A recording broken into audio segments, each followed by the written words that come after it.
زمانہ جاہلیت میں لوگ بیٹیوں کی تربیت سے بھاگتے تھے، بلکہ بیٹیوں کے وجود کو ہی برا سمجھتے تھے۔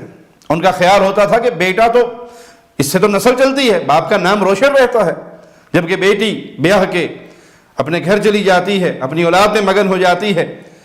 تو یہ زمانہ جاہلیت کے خیالات تھے جس کو اسلام نے آ کے تبدیل کر دیا، بیٹیوں کی پرورش کی طرف توجہ دلائی، بلکہ ان کی تربیت کو زیادہ افضل قرار دیا، بیٹیوں کو عزت دی، مقام دیا، مرتبہ دیا۔ رسول اللہ صلی اللہ علیہ وسلم کا فرمان ہے کہ جس کے 3 بیٹیاں ہوں یا 3 بہنیں ہوں یا 2 بیٹیاں ہوں یا 2 بہنیں ہوں، اور وہ ان کے بارے میں اللہ سے ڈرتا رہے، ان کے ساتھ نیک سلوک کرتا رہے، ان کی اچھی پرورش کرتا رہے، یہاں تک کہ وہ بیاہ کر اپنے گھر چلی جائیں یا وہ فوت ہو جائیں، تو یہ 3 بیٹیاں یا 3 بہنیں، 2 بیٹیاں یا 2 بہنیں قیامت کے دن اس کے اور جہنم کے درمیان میں آڑ بن جائیں گی۔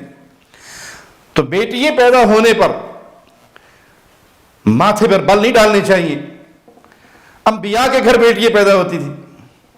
احمد بن حنبل رحمہ اللہ نے اپنے بیٹے عبداللہ کو جب ان کے گھر بیٹی پیدا ہوئی یہی پیغام دیا کہ بیٹا نبیوں کے گھر بیٹیاں پیدا ہوتی ہیں۔ تو بیٹیاں پیدا ہونے پہ جن کا دل تنگ بڑھتا ہے وہ دیکھ لے کہ ان کے اندر کون سی عادت ہے۔ یہ عادت تو کفار مکہ کی تھی کہ وہ بیٹیوں سے پریشان ہوتے تھے، ان کو زندہ درگور کر دیا کرتے تھے، ان کی پرورش سے بھاگتے تھے۔ بیٹیوں کے بارے میں اللہ سے ڈریے۔ کیا معنی اللہ سے ڈریے؟ ان کی نیک تربیت کیجئے۔ یہ نہیں ہے کہ آپ ان کو بے حیائی کے راستے پہ چلائیں، برائی کے سارے اسباب ان کے پاس مہیا کر دیں۔ بیٹی کو انٹرنیٹ آپ نے دیا ہوا ہے، اس کا اپنا کمپیوٹر ہے، اس کا اپنا لیپ ٹاپ ہے، اس کا اپنا موبائل ہے، وہ جب مرضی کال کرے، وہ جب مرضی آن کرے، وہ جو مرضی دیکھے، وہ جب مرضی نکلے، وہ جب مرضی آئے، وہ جہاں مرضی جائے۔ بیٹی بڑی لاڈلی ہے جی، ہمیں اپنی بیٹی پر بڑا اعتبار ہے۔ بھائی آپ کون ہوتے اعتبار کرنے والے جب اس بیٹی کا خالق آپ کو یہ تعلیم دے رہا ہے کہ جہاں ایک لڑکی اور ایک لڑکا تنہائی میں ملاقات کریں گے، تیسرا ان کا شیطان ہوگا، اور آپ کہیں کہ مجھے بڑا اعتبار ہے۔ اور کتنے بدنصیب ہیں وہ لوگ جو دین کا نام بھی لیتے ہیں اور اپنی بیٹیوں کو دنیاوی تعلیم کے لیے دوسرے ملکوں میں تنہا بھیج دیتے ہیں۔ ہماری بیٹی امریکہ میں پڑھ رہی ہے، کسی کی بیٹی برطانیہ میں پڑھ رہی ہے، کسی کی بیٹی آسٹریلیا میں پڑھ رہی ہے، کسی نے کینیڈا بھیجا ہوا ہے۔ اس کے ساتھ محرم ہے؟ نہیں، محرم تو کوئی نہیں ہے، تنہا ہے، ہاسٹل میں رہ رہی ہے۔ آپ نے اس معصوم مسلمان بچی کو درندوں کے معاشرے میں پھینک دیا، آپ کی غیرت کہاں پر گئی؟